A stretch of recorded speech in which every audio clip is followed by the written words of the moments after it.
इंदिरा जी के राज में मेरे पीछे हरदम सीआईडी रहती थी। मेरा टेलीफोन रिकॉर्ड होता था।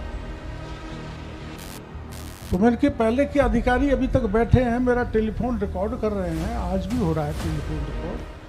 राजस्थान में फोन टेपिंग के आरोप को लेकर सुलग रही सियासी आग ठंडी भी नहीं हुई थी कि एक बार फिर किरोड़ी बाबा ने इस मुद्दे को खुद ही हवा दे डाली। आपको ज्ञात होगा, कुछ दिन पहले ही बीजेपी प्रदेशाध्यक्ष ने कैबिनेट मंत्री किरोड़ी लाल मीणा के इस आरोप को लेकर कारण बताओ नोटिस जारी किया था, जिस पर किरोड़ी ने जवाब भी दिया। लेकिन अब रविवार को एक बार फिर उन्होंने जालौर के रानीवाड़ा में एक कार्यक्रम के दौरान कह दिया कि अब भी उनका फोन टेप हो रहा है, अब तो इसे बंद होना चाहिए। उन्होंने कहा कि उनका सरकार से टंटा चल रहा है। कई लोग कहते हैं कि आप टंटा क्यों करते रहते हो, आपको पावर मिला है उसे यूज करो, लेकिन इसको मैं पावर नहीं मानता। मुख्यमंत्री से कहा था कि चाहे थानेदार का मामला हो, डॉक्टर का हो, मछली पकड़ी है लेकिन मगरमच्छ नहीं पकड़े गए, उन्हें पकड़ो। किरोड़ी ने कहा कि उनकी दृष्टि में ये किसी तरह से अनुशासनहीनता नहीं है। फोन टेपिंग की बात को दोहराते हुए किरोड़ी ने कहा कि इंदिरा गांधी के राज में उनके पीछे हरदम सीआईडी रहती थी, टेलीफोन रिकॉर्ड होता था। लगता है पहले के अधिकारी अभी तक बैठे हैं, आज भी फोन रिकॉर्ड हो रहा है। ये बात सही है कि इसे घर में बताना चाहिए था, लेकिन अगर कोई भ्रष्टाचार फैलाएगा, फिर चाहे भाई ही क्यों ना हो, तो उसको भी छोड़ने वाला नहीं हूं। मैंने माननीय मुख्यमंत्री जी से कहा था, मुख्यमंत्री जी,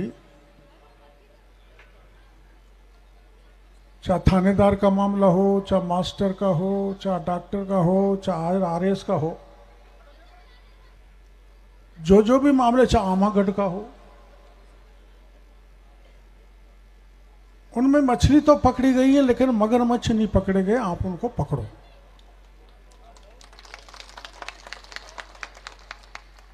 मेरी दृष्टि में ये किसी तरह से अनुशासनहीनता नहीं है, लेकिन मैंने एक पुरानी बात बता दी थी। इंदिरा जी के राज में मेरे पीछे हरदम सीआईडी रहती थी। मेरा टेलीफोन रिकॉर्ड होता था। तो मैंने कि पहले के अधिकारी अभी तक बैठे हैं, मेरा टेलीफोन रिकॉर्ड कर रहे हैं, आज भी हो रहा है टेलीफोन रिकॉर्ड, और मेरी सीआईडी हो रही है।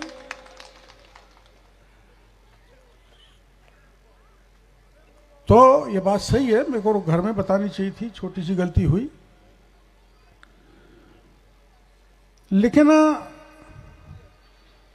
अगर कोई भ्रष्टाचार फैलाएगा, चाहे मेरा भाई क्यों नहीं हो, मैं उसको छोड़ने वाला नहीं हूं। आपको बता दें कि विधानसभा में सरकार की तरफ से दिए गए जवाब में गृह राज्य मंत्री जवाहर सिंह बेडम ने कहा था कि किरोड़ी लाल मीणा का फोन टेप नहीं हुआ है, लेकिन सरकार के जवाब के चौथे दिन ही फिर से किरोड़ी लाल मीणा ने फोन टेपिंग की बात दोहरा दी है। ध्यान देने वाली बात यह है कि फोन टेपिंग के दावे के बाद बीजेपी प्रदेशाध्यक्ष मदन राठौड़ ने किरोड़ी लाल मीणा को कारण बताओ नोटिस जारी किया था, और नोटिस में कहा गया था कि बीजेपी सरकार पर आपके टेलीफोन टेप करने का आरोप असत्य है। सार्वजनिक रूप से आपने बयान देकर बीजेपी सरकार की प्रतिष्ठा को धूमिल करने का काम किया है। ऐसे में आपके बयान को बीजेपी के राष्ट्रीय अध्यक्ष ने पार्टी के संविधान के हिसाब से अनुशासनहीनता माना है। लेकिन किरोड़ी बाबा तो अब कह चुके हैं कि उनकी दृष्टि में ये अनुशासनहीनता नहीं है, और मंच से एक बार फिर फोन टैपिंग की बात को दोहरा दिया। अब देखना दिलचस्प होगा कि बीजेपी यहाँ पर किरोड़ी बाबा पर क्या एक्शन लेती है। दिन भर की सारी अपडेट्स के लिए सब्सक्राइब करें भारत कवरेज को, और हाँ, बेल आइकन दबाना ना भूलें ताकि आप रहे अपडेटेड हमेशा।